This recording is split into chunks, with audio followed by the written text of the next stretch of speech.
যদি ওই ওই চিঠির মধ্যে ঠিকানা না দেয় তাহলে ওই চিঠির কোনো মূল্য আছে নাকি?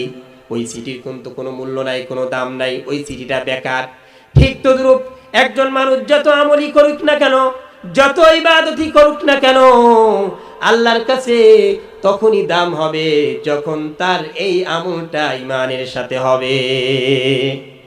ঈমান না হলে তার আমলের কোনো কি নাই, মূল্য নাই, দাম নেই। এজন্য ভাইরা আমার, বন্ধুরা আমার, এই ঈমানের ব্যাপারে সতর্ক হওয়া দরকার আছে কিনা? অবশ্যই ঈমানের ব্যাপারে সতর্ক হওয়া দরকার। দ্বিতীয় নাম্বার, আল্লাহ তাআলা মানুষকে আশরাফুল মাখলুকাত বানাইয়েছেন ইলমের কারণে। কিসের কারণে বলেন? ইলমের কারণে আল্লাহ তাআলা মানুষকে আশরাফুল মাখলুকাত বানিয়েছেন।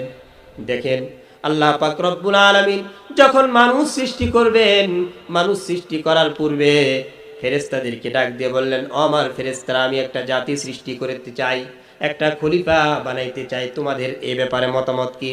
ফেরেশতারা বলল, ওগো আল্লাহ, আপনি নতুন করে আবার আরেকটা জাতি সৃষ্টি করবেন, আরেকটা সম্প্রদায় সৃষ্টি করবেন, এর কোনো দরকারই নাই। বরং আমরা আপনার তাসবিহ পড়ার জন্য, আপনার প্রশংসা করার জন্য, আপনার ইবাদত করার জন্য আমরাই তো যথেষ্ট। আল্লাহ তাআলা বললেন, ইন্নী আ'লামু মা লা তা'লামুন, আমার ফেরেশতারা শুনে রাখো, আমি যা জানি তোমরা তা জানো না। আল্লাহ তাআলা এবার মানুষ সৃষ্টি করলেন, হযরতে আদম আলাইহিস সালাতু ওয়াস সালামকে সৃষ্টি করলেন। এই কথা বলার উদ্দেশ্য হলো, আল্লাহ তাআলা আদম আলাইহিস সালাতু ওয়াস সালামকে ইলমের কারণে মর্যাদা দিয়েছেন। হযরতে আদম আলাইহিস সালাতু ওয়াস সালামকে আল্লাহ তাআলা সৃষ্টি করলেন। আদম আলাইহিস সালাতু ওয়াস সালামকে সৃষ্টি করার পরে আদম আলাইহিস সালাতু ওয়াস সালামকে আল্লাহ তাআলা ইলম শিক্ষা দিলেন।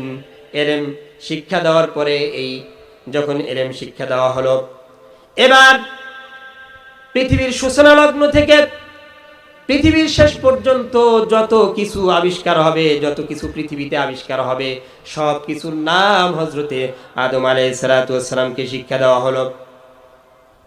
এইবার আল্লাহ তাআলা ফেরেশতাদের নিকটে পেশ করলো, ফেরেশতারা তোমরা বলো, এই জিনিসগুলোর নাম বলো।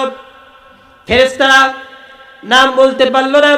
আদম আলাইহিস সালাতু ওয়াস সালামকে বলা হলো। আদম আলাইহিস সালাতু ওয়াস সালাম বলা শুরু করলো।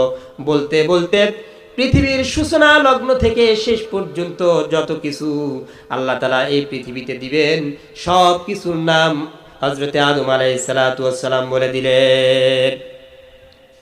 এরপরে আল্লাহ তাআলা এই ইলম